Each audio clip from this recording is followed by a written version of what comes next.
Et si je vous disais que beaucoup de gens prendront la marque de la bête, parce qu'ils penseront que c'est la bonne chose à faire? Pas parce qu'ils sont mauvais, pas parce qu'ils adorent un monstre cornu dans l'ombre, mais parce qu'ils seront fatigués, effrayés et désespérés. Imaginez un monde en crise. Les systèmes économiques se sont effondrés. Les chaînes d'approvisionnement sont fracturées et le vol d'identité numérique est omniprésent. Les gens ne peuvent pas faire confiance à leur argent, à leur sécurité, ni même à leurs voisins. Puis une nouvelle solution est proposée. Elle est élégante, efficace et promet de tout résoudre. Une seule marque sur la main ou le front qui relie votre identité, vos finances et vos dossiers de santé. Plus de mots de passe, plus de fraude, plus de faim. Les gouvernements la déploient sous la bannière de la sécurité et de l'unité. Les personnalités médiatiques la louent comme la prochaine étape de l'évolution humaine. Votre travail l'exige. Votre banque l'exige. Votre épicerie, vous l'avez deviné, l'exige. Vous n'avez pas la marque. Vous n'achetez pas, vous ne vendez pas, vous ne mangez pas. Ceux qui la refusent sont étiquetés comme déviants, théoriciens du complot ou menaces pour l'ordre social. Ils sont moqués ou même traqués. Mais la plupart des gens, ils s'y conforment, non pas parce qu'ils essaient de défier Dieu, mais parce qu'ils veulent nourrir leurs enfants, parce qu'ils ont peur, parce que tout le monde le fait. Et pour certains, c'est plus qu'une simple commodité. Cela devient un insigne de fierté, un signe de progrès, d'être du bon côté de l'histoire. Ils ne réalisent même pas ce qu'ils ont fait. Et si je vous disais que la marque n'est pas introduite avec des cornes et des flammes, mais avec des promesses, des soutiens et des incitations? Et voici la tromperie. Cela ne ressemblera pas à une rébellion, mais à une conformité. Et la partie la plus effrayante? Il y aura ceux qui prendront la marque et ne sauront même pas ce que c'est vraiment, avant qu'il ne soit bien trop tard. Des événements prophétiques se produisent partout dans le monde aujourd'hui, et beaucoup de gens n'y prêtent pas attention. C'est pourquoi il est si important d'avoir une vision du monde biblique.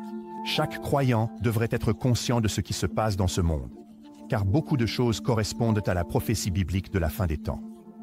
Alors, plongeons-nous dedans. Voici quelques éléments intéressants à noter. Le département de la sécurité intérieure des États-Unis sélectionne des startups pour développer des identifiants numériques.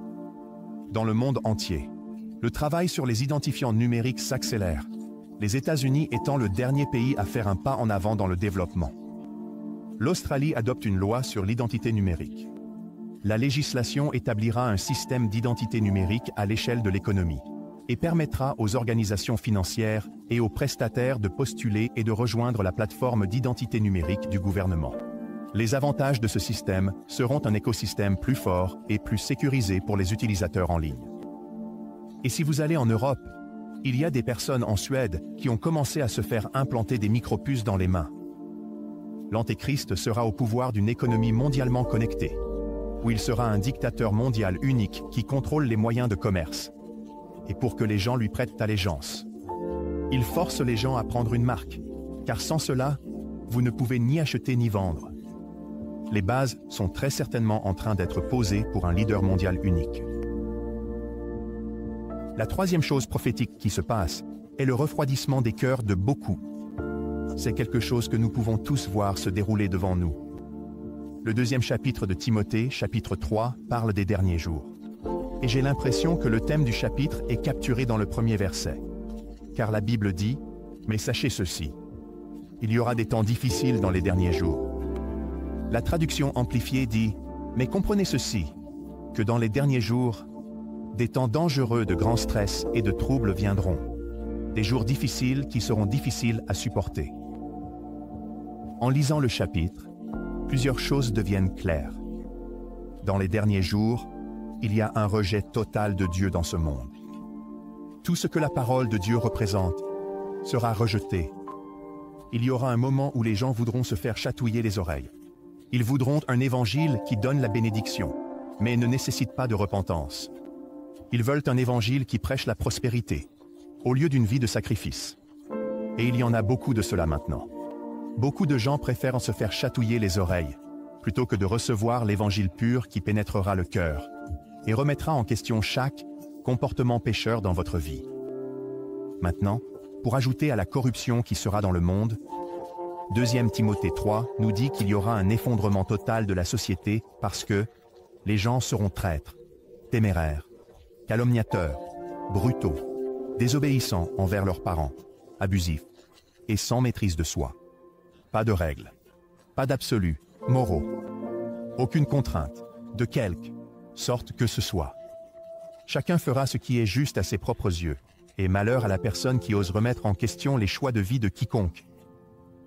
Maintenant, le verset 5 dit que les gens auront une apparence de piété, mais en renieront la puissance. N'aie rien à faire avec de telles personnes. C'est l'ère des rebelles religieux, des hommes et des femmes qui ont l'apparence extérieure de la piété, mais au fond de leur cœur, ils sont remplis de péchés et de tromperies. Les rebelles religieux poseront toutes les bonnes questions, mais observez leurs actions, car ils suivront toutes les mauvaises réponses. Les rebelles religieux peuvent aller jusqu'à citer les Écritures, mais leurs cœurs seront loin de Dieu, et encore plus éloignés de sa parole. Au numéro 4, nous avons des guerres, et des rumeurs de guerre. La Bible nous a dit que dans les derniers jours, des temps périlleux viendront. Et le mot périlleux signifie dangereux. Cela signifie que des temps menaçants viendront. Donc, nous ne devrions pas être surpris lorsque le monde tombe dans un état alarmant. Jésus nous a avertis des guerres et des rumeurs de guerres à venir.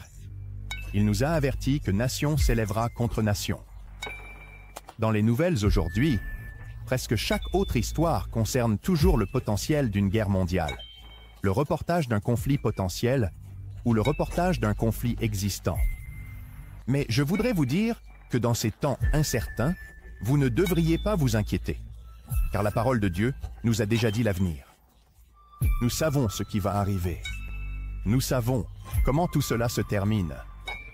Nous n'avons pas à nous inquiéter, car la parole de Dieu nous dit dans Luc 21-28, « Quand ces choses commenceront à arriver, redressez-vous et levez la tête, parce que votre rédemption approche. » Nous n'avons pas à nous inquiéter parce que Matthieu 6, 25-26 dit « C'est pourquoi je vous dis de ne pas vous inquiéter pour votre vie, de ce que vous mangerez ou boirez, ni pour votre corps, de ce que vous porterez. La vie n'est-elle pas plus que la nourriture, et le corps, plus que le vêtement? Regardez les oiseaux du ciel. Ils ne sèment ni ne moissonnent. Ils n'amassent rien dans des greniers. Et votre Père céleste les nourrit. Ne valez-vous pas beaucoup plus qu'eux? » La 5e et dernière chose prophétique qui se passe et que j'aimerais souligner est la croissance incroyable de la technologie. Dans le passé, Mark Zuckerberg a dit que les hologrammes d'objets numériques seront monnaie courante dans un avenir proche. Dans un futur, pas si lointain, vous allez entrer dans une pièce et il y aura autant d'hologrammes d'objets numériques avec lesquels interagir que d'objets physiques. Est-il fou d'imaginer un jour où les gens ne vont pas à l'église, mais où une image holographique du pasteur peut être vue directement dans leur salon, prêchant? Avec le développement de l'IA, il n'est pas exagéré d'imaginer un jour où quelqu'un dira simplement à une plateforme d'IA « Je veux un sermon de Charles Spurgeon parlant de l'amour de Dieu. » Et puis voilà, un hologramme de Spurgeon délivrant d'un sermon, le tout alimenté par l'IA. Ne vous méprenez pas. L'IA peut être utilisée pour le bien en ce qui concerne le christianisme, surtout pour le divertissement. L'IA peut permettre à plus de producteurs chrétiens de publier du contenu cinématographique et pieux, et aider les gens à s'éloigner des options de divertissement séculières et pécheresses qui existent. Mais il y a un danger. L'IA peut aussi être utilisée pour vous nourrir d'un évangile tiède, un évangile édulcoré. En fin de compte, En tant qu'enfants de Dieu, lorsque nous voyons ces signes, nous devrions toujours chercher refuge dans la Bible. Dieu nous a parlé de ce qui va arriver. Dieu nous a avertis des dangers à venir. Mais il a aussi promis de nous couvrir, de nous protéger et de combattre pour nous en tant que ses enfants. Donc, vous et moi devrions toujours avoir une vision biblique du monde, où nous prêtons attention à ce qui se passe dans le monde, mais nous ne sommes pas affectés en ce qui concerne notre paix ou notre foi en Dieu. Il y a une bataille spirituelle en cours. Et je pense que chaque chrétien en Amérique et dans le monde entier peut sentir qu'il y a une bataille spirituelle qui se déroule en ce moment. Regardez autour du monde. La division, l'anarchie et le délitement de la société peuvent être vus par quiconque connaît la parole de Dieu. Certains disent que la tromperie est la force motrice derrière la division qui paralyse l'Amérique. D'autres disent que la décadence morale en Occident entraîne le jugement de Dieu. Mais pour un moment, je veux que nous nous concentrions sur ce que la Bible dit à propos de la division. Jésus a commencé son célèbre discours sur le mont des Oliviers concernant les derniers jours en disant « Prenez garde, que personne ne vous trompe ». La tromperie a été mentionnée en premier, comme le précurseur du délitement de la société dans les derniers jours. Mais ensuite, il a continué en disant « Car une nation s'élèvera contre une nation, et un royaume contre un royaume. Et il y aura des famines, des pestes et des tremblements de terre en divers lieux. » Regardez ce mot, nation. En grec, ce mot est anthos, ce qui signifie un groupe de personnes, une tribu ou un groupe ethnique. Cela signifie donc que Jésus nous disait qu'un groupe ethnique se lèvera contre un autre groupe ethnique. N'est-ce pas ce que nous voyons en ce moment? Une forte division entre les gens.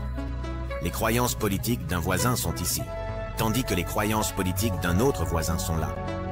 À cause de cela, ils se méprisent mutuellement.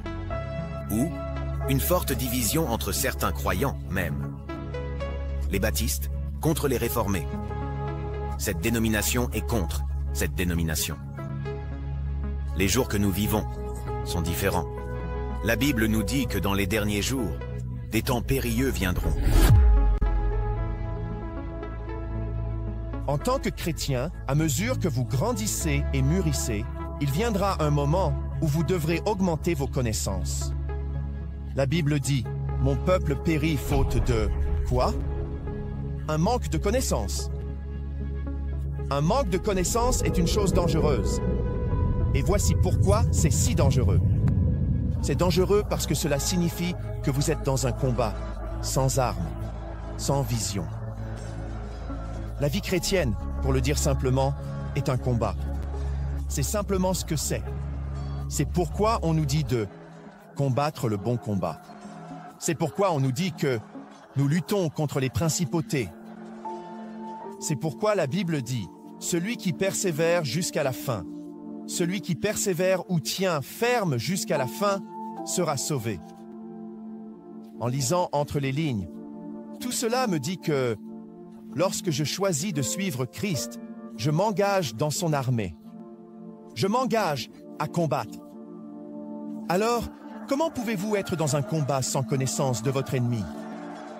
Comment pouvez-vous être dans une bataille sans connaissance de vos outils et des ressources que vous avez pour vous défendre? Un manque de connaissance est ce qui détruit malheureusement trop de chrétiens, et sur ce sujet, j'aimerais exposer quelque chose à propos de l'ennemi.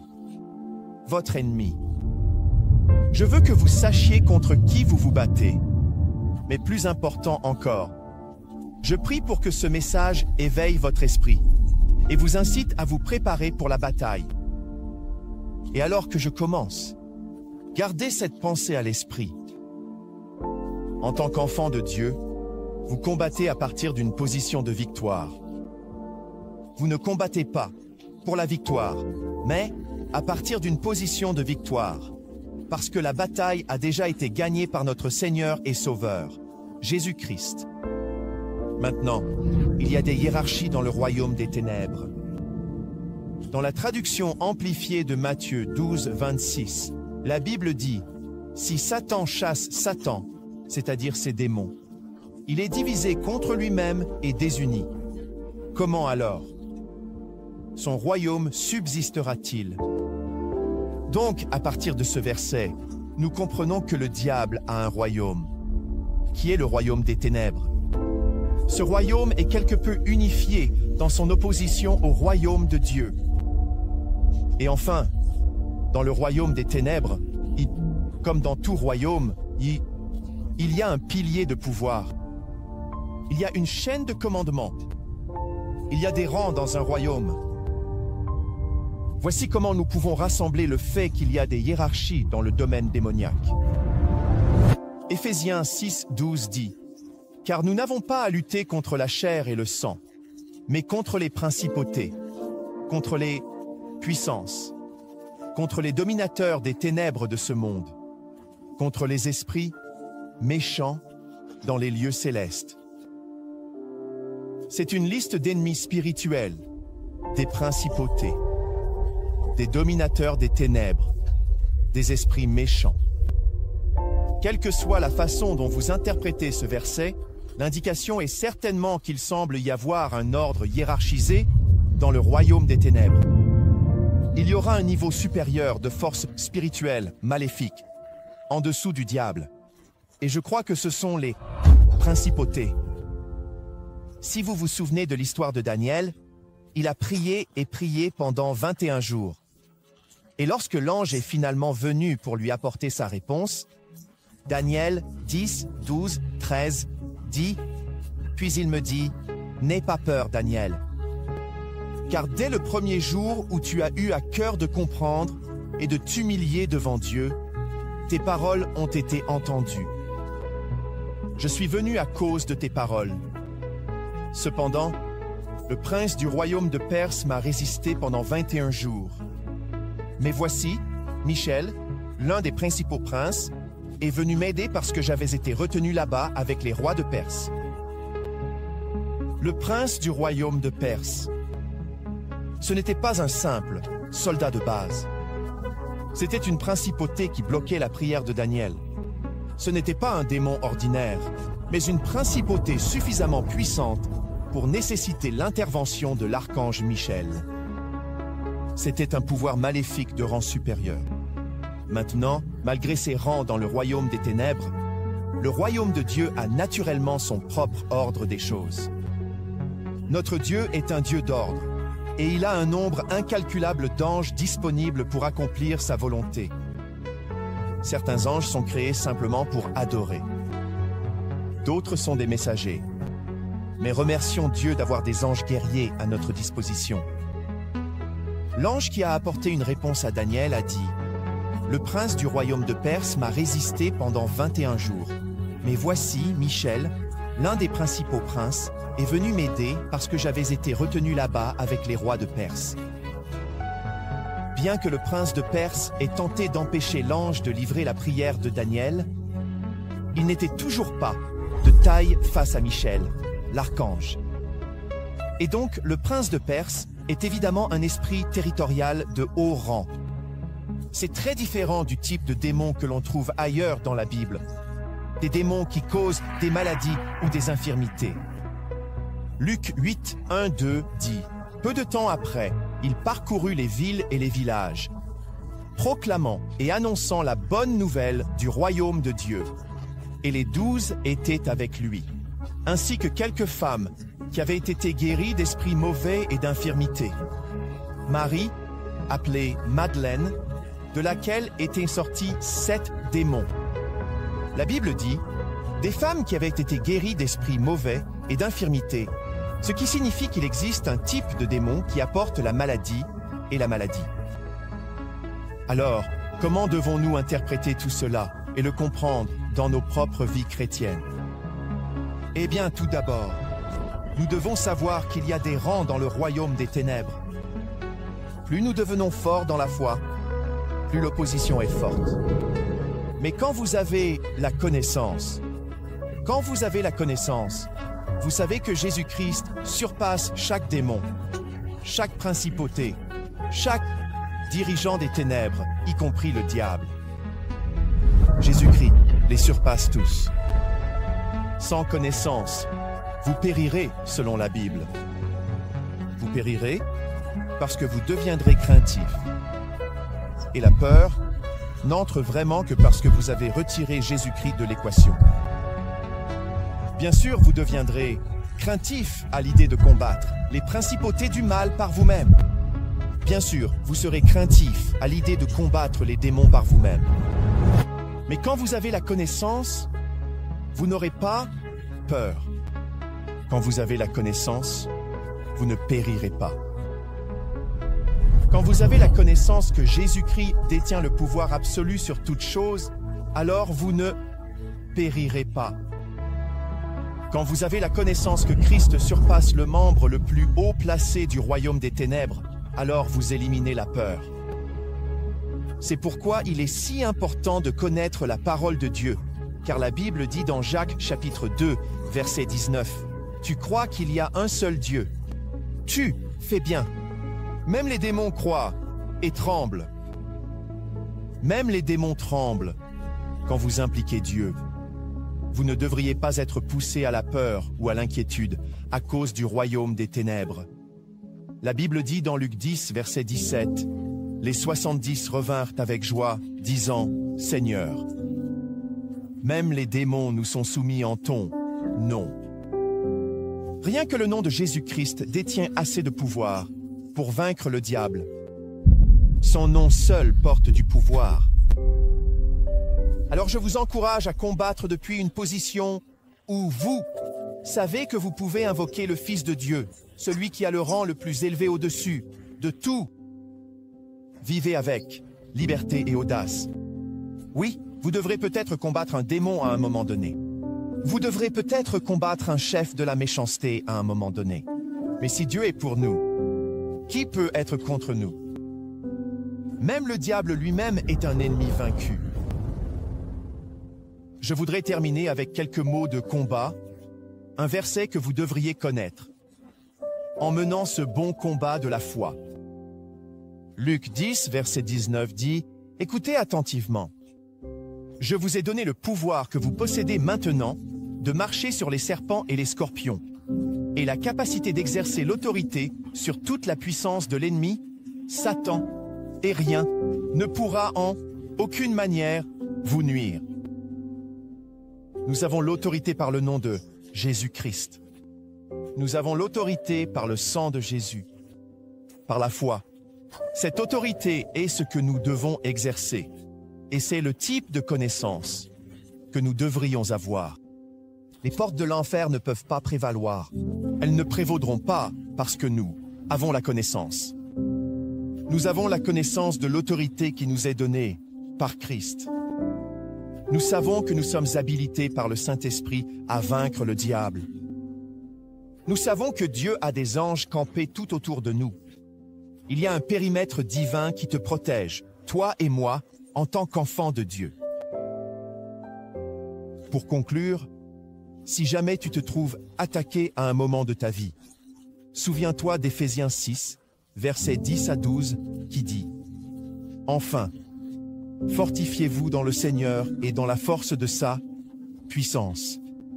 Revêtez-vous de toute l'armure de Dieu afin de pouvoir tenir ferme contre les ruses du diable. Car nous n'avons pas à lutter contre la chair et le sang, mais contre les dominations, contre les autorités, contre les puissances cosmiques de cette ténèbre présente, contre les forces spirituelles du mal dans les lieux célestes.